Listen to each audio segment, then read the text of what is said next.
திருவள்ளுவரின் வழியில் வாழ்ந்து வாழ்வின் உன்னத நிலையினை அடைய திருக்குறளோடு நாம் என்னும் இந்த நிகழ்விலே இணைந்திருக்கின்ற உங்கள் அனைவருக்கும் முதற்கண் வணக்கம். குறள் எண் 757, அதிகாரம் பொருள் செயல் வகை. உலகின் முதல் கோடீஸ்வரர் என்ற பெருமைக்கு சொந்தக்காரர் ஜான் டி ராக்ஃபெல்லர்.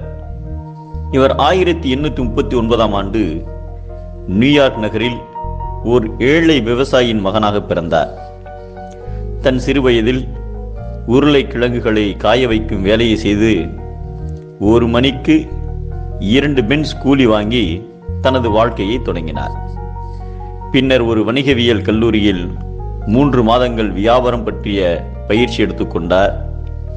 தனது 16வது வயதில் பங்கு மார்க்கெட் நிறுவனம் ஒன்றில் வேலைக்கு சேர்ந்தார்.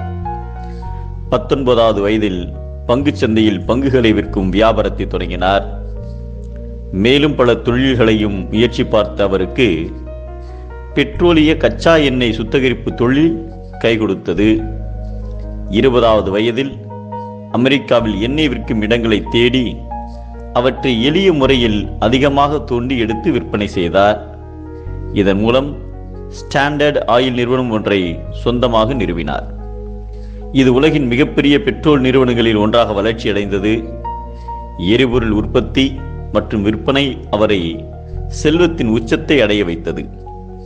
அவரது கடுமையான உழைப்பின் காரணமாக உலகின் முதல் கோடீஸ்வரர் என்ற பெருமையை பெற்றார்.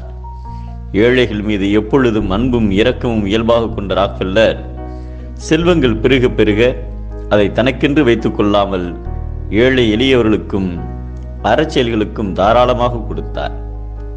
ராக்ஃபெல்லர் அறக்கட்டளை என்ற ஒரு அமைப்பை நிறுவி தனது வருமானத்தில் 1/10 பங்கை சேவை பணிகளுக்காக வழங்கினார்.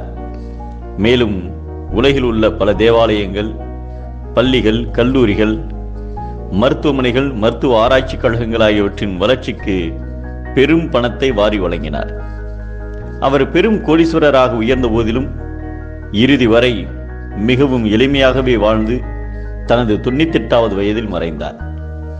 அன்பு என்னும் தாய் பெற்ற அருள் என்னும் குழந்தை பொருள் என்று சொல்லப்படும் செல்வமுடைய செவிலித்தாயால் வளரும் என்பதை அருள் என்னும் அன்பு ஈன் குழவி பொருள் என்னும் செல்வச் செவிலியால் உண்டு என்கிறார் நம் தெய்வப்புலவர் திருவள்ளுவர். அன்பிருந்தால் அருள் பிறக்கும், செல்வம் இருந்தால் அருள் வளரும்.